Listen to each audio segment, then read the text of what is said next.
नमस्कार बच्चों। तो कैसे हैं आप लोग। आज हम बात करने वाले हैं कक्षा 11 की हिंदी एनसीईआरटी जो कि राजू प्रकाशन की है।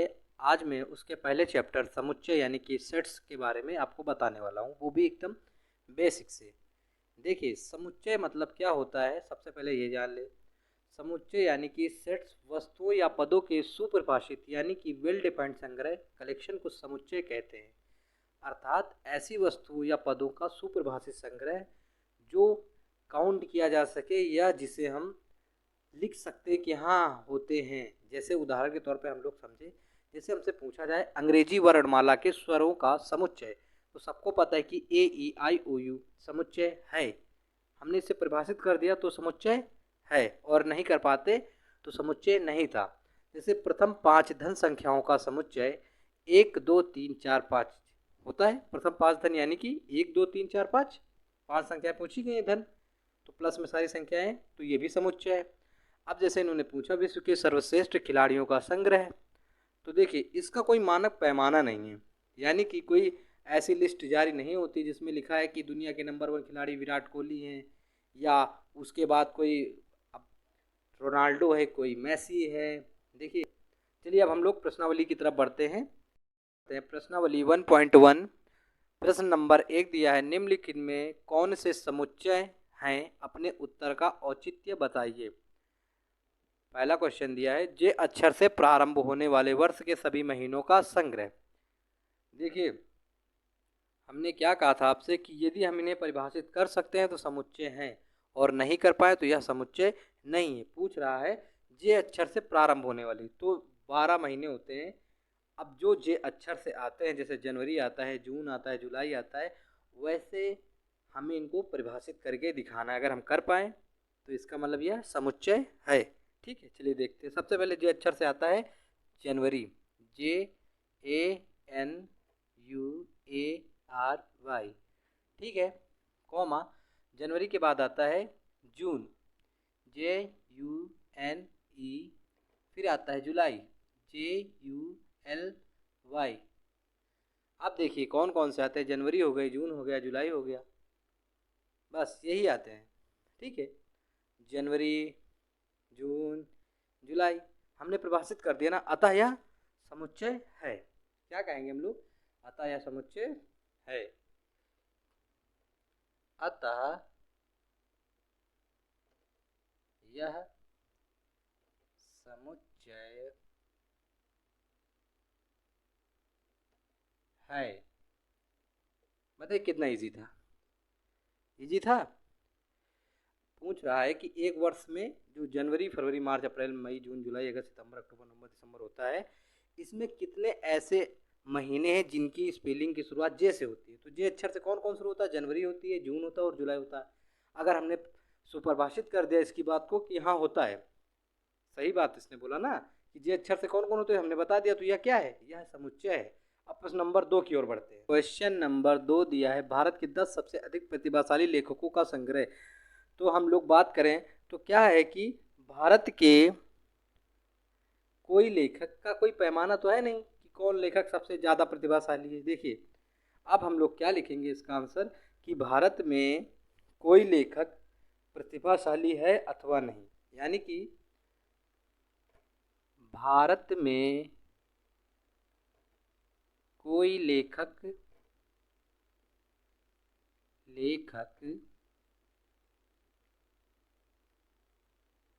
प्रतिभाशाली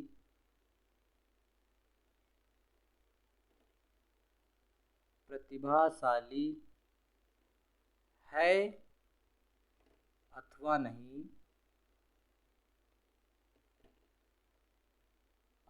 नहीं, इसका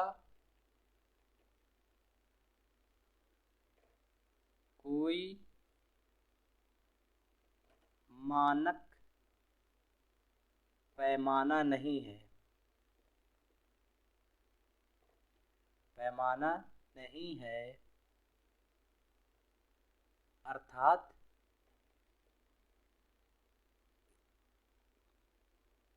यह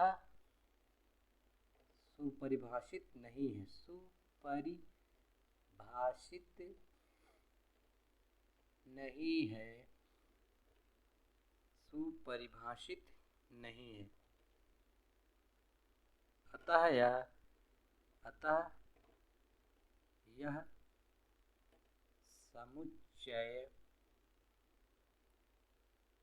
नहीं है। ठीक है, समझ में आया सबके कि भारत में कोई लेखक प्रतिभाशाली है अथवा नहीं है, इसका कोई मानक पैमाना नहीं है, अर्थात यह सुपरिभाषित नहीं है, अतः यह समुच्चय नहीं है। ठीक है, समझ में आ गया। देखिए कुछ है नहीं, बस आप वीडियो को देखते चलिए, धीरे धीरे वीडियो आसान होता चला जाएगा आपके लिए और आप बिल्कुल पूरी अच्छी तरीके से समझ जाएंगे। चलिए हम लोग अगले क्वेश्चन की ओर बढ़ते हैं। अगला क्वेश्चन दिया, विश्व के सर्वश्रेष्ठ 11 बल्लेबाजों का संग्रह। तो देखिए बात की जाए विश्व के सर्वश्रेष्ठ 11 बल्लेबाजों के संग्रह का, तो ये भी कोई, इसका भी कोई मानक पैमाना तो है नहीं। अब देखिए इसका सही आंसर कैसे समझेंगे। देखिए मैं मानता हूँ कि इस विश्व का सर्वश्रेष्ठ खिलाड़ी विराट कोहली है, तो अब आप कहेंगे कि किसी और के हिसाब से देखा जाए तो वो कहेगा कि विश्व का सर्वश्रेष्ठ खिलाड़ी सचिन तेंदुलकर है। अब कोई बोलेगा कि विश्व का सर्वश्रेष्ठ खिलाड़ी सचिन तेंदुलकर नहीं भाई क्रिस गेल है, कोई बोलेगा नहीं एबी डिविलियर्स है। देखिए इसका कोई वो भी नहीं निकल रहा है, कोई सबके सर्वश्रेष्ठ 11 बल्लेबाजों का जो संग्रह बन जाएगा वो सबके हिसाब से अलग आएगा। देखिए ये नहीं कि सेम आएगा, या इसका कोई मानक पैमाना नहीं है कि हाँ ये विश्व के सर्वश्रेष्ठ 11 खिलाड़ियों की एक लिस्ट है, ऐसा कोई मानक पैमाना आज भी विश्व के सर्वश्रेष्ठ 11 बल्लेबाजों को परिभाषित नहीं किया जा सकता। क्योंकि मेरा मानना है कि मेरे हिसाब से विराट कोहली बेस्ट है, किसी और के हिसाब से क्रिस गेल बेस्ट है, किसी और के हिसाब से सचिन तेंदुलकर इस बेस्ट है। इसी तरीके ये भी क्या है कि सुपरिभाषित नहीं है। देखिए समझ में आ रहा है ना सबके कि सुपरिभाषित का अर्थ यही है कि जिसे हम लिखकर बता सकें, यानी हम सुपरिभाषित कर पा रहे हैं। देखिए जे अक्षर से प्रारंभ होने वाले वर्ष के सभी महीनों का संग्रह किसी से भी आप पूछेंगे तो बता देगा वो इजीली, मगर आप अगर किसी से पूछेंगे विश्व के सर्वश्रेष्ठ 11 बल्लेबाज बता दीजिए, तो किसी और के बताने से कुछ और 11 खिलाड़ी निकलेंगे, किसी और के बताने से कोई और 11 खिलाड़ी निकलेंगे, इसलिए यह सुपरिभाषित नहीं है। तो इसका भी हम लोग क्या उत्तर लिखेंगे, चलिए आइए लिखते हैं। विश्व के सर्वश्रेष्ठ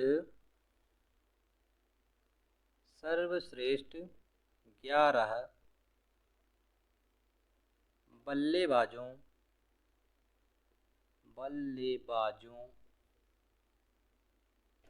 का कोई मानक पैमाना नहीं है। ठीक है, मानक पैमाना नहीं है, अर्थात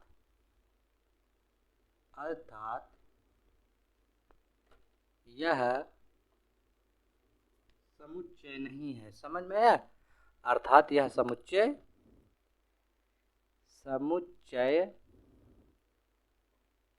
नहीं है। ठीक है, अर्थात यह समुच्चय नहीं है। समझ में आ गया सबके? अगर समझ में आ गया हो तो हम लोग आगे बढ़ें। आप बस वीडियो में बने रहिए, धीरे धीरे आपके सब समझ में आ ही रहा होगा, इतना कोई कठिन नहीं है कि किसी को समझ में ना आ रहा हो, एकदम ईजी है। पर आप एक बार वीडियो को देख लेंगे तो आपके समझ में आ जाएगा। ठीक है, अब अगला सवाल देखते हैं। नंबर 4 दिया है आपकी कक्षा के सभी बालकों का संग्रह। तो देखिए इसको भी हल करके देखते हैं, बहुत ही ईजी है। चलिए, चूंकि कक्षा के सभी बालकों की संख्या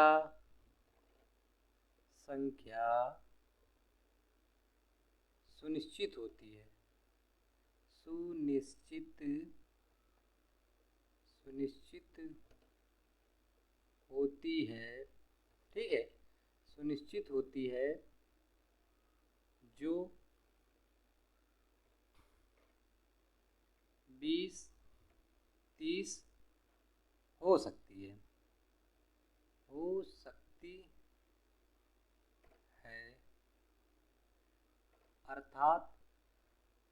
अर्थात यह समुच्चय है, समुच्चय है। समझ में आ गया सबके? देखिए ये सुपरिभाषित है, क्योंकि सबकी क्लास में बच्चों की संख्याएं या लड़कियों की संख्या हो या बालकों की जगह बालिकाएं होती तो भी हम इन्हें समुच्चय ही बोलते हैं, क्योंकि यहाँ पे हम इन्हें गिन सकते हैं और इनके सबके नाम लिख सकते हैं। समझ में आ गया? अगला क्वेश्चन देखते हैं अब। क्वेश्चन नंबर 5 दिया है 100 से कम सभी प्राकृत संख्याओं का संग्रह। तो देखिए 100 से कम सभी प्राकृत संख्या, सबको पता है ही ना कि प्राकृत संख्या होती क्या है, 1 2 3 4 5। कह रहा है 100 से कम यानी 1 से 99। क्या हम इन्हें परिभाषित कर सकते हैं? हाँ हम कर सकते हैं। इसलिए ये क्या है? ये समुच्चय है। चलिए देखते हैं। जैसे कि 1 2 3 4 5 और 99। 100 से कम पूछ रहा था, 1 से लेके 99 तक प्राकृत संख्या मैंने लिख दी। ठीक है, तो ये क्या हुआ? जब लिख गया है तो सुपरिभाषित हो गया, तो ये क्या है? यह समुच्चय है। अर्थात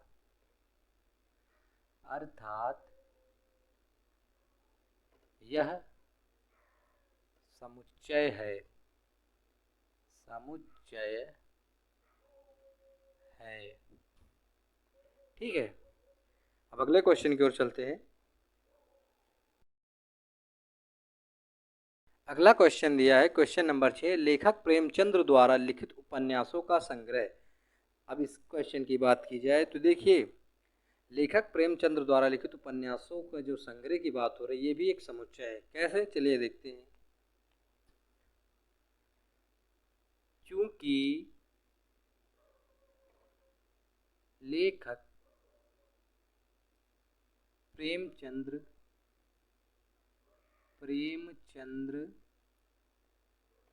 द्वारा लिखित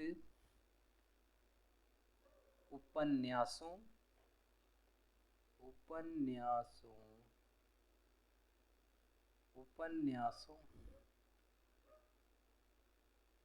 की संख्या सुनिश्चित है, की संख्या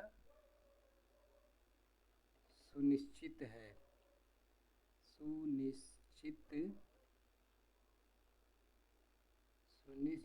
है।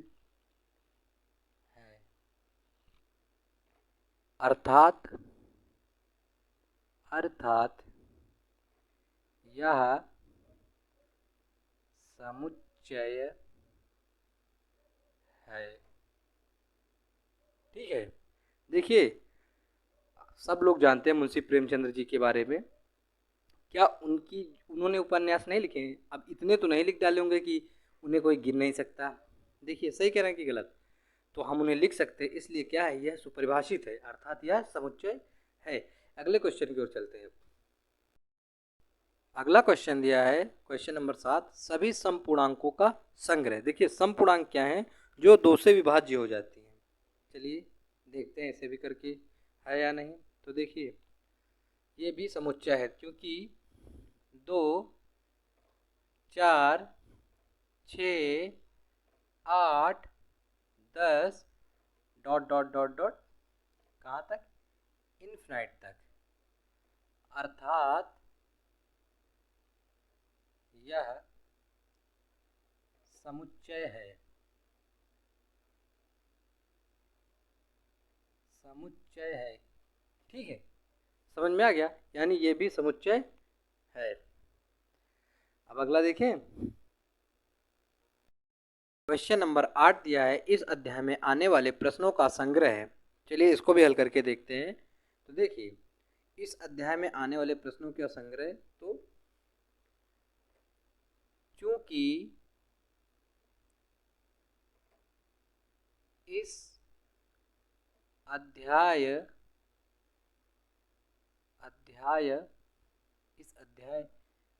में आने वाले प्रश्नों की संख्या सुनिश्चित है,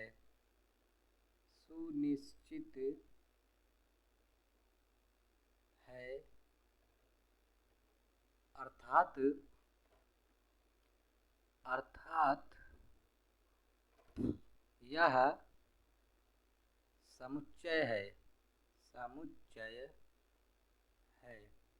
समझ में आ गया सबके? ठीक है, अब अगला क्वेश्चन देखते हैं।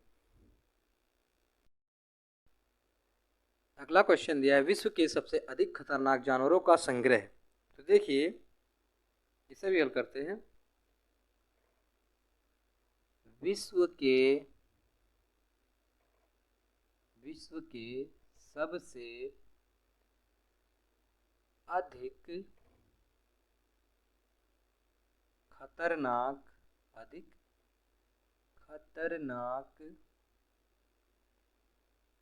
जानवरों, जैसे क्या बात हो रही है कि विश्व के सबसे अधिक खतरनाक जानवरों की बात हो रही है, तो विश्व का कोई सर्वमान्य पैमाना नहीं है। सर्वमान्य पैमाना नहीं है, अर्थात यह समुच्चय नहीं है। ठीक है, समुच्चय नहीं है। चलिए यहाँ तक सबके समझ में आ गया? आ गया हो तो चैनल को प्लीज़ लाइक ज़रूर कर देना। ठीक है, चलिए अब अगले क्वेश्चन की ओर बढ़ते हैं जो क्वेश्चन नंबर 2 है। ठीक है, अगला क्वेश्चन दिया है प्रश्न नंबर 2। इलाहाबाद शब्द के आए हुए समुच्चय लिखे, यानी एक समुच्चय लिखना है स्वरों का और दूसरा अक्षरों का। स्वर जानते हैं ना, ए ई आई ओ यू। तो देखिए इलाहाबाद शब्द में सबसे पहले हम क्या हल करेंगे? स्वरों का। तो लिखेंगे हल में आ ए नंबर की। देखिए इसमें स्वर कौन से हैं? सिर्फ ए है।